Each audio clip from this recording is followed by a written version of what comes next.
কষ্ট করে পরীক্ষার জন্য প্রিপারেশন নিলেন আপনি কয়েক মাস, কিন্তু ফলাফল যখন ভালো হয় তখন একটা আনন্দ আছে না নাই?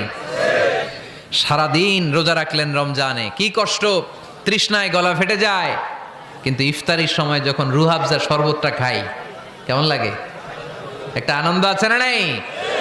এজন্য আল্লাহ বললেন فإن مع العسر يسرا إن مع العسر يسرا।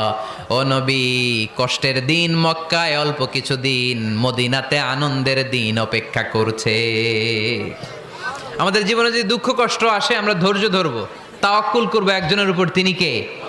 কারণ আমরা বিশ্বাস করি কষ্টের দিন এটা চিরকালের জন্য নয়, সামনে আনন্দের দিন আমাদের জন্য সেট করে রেখেছে কে?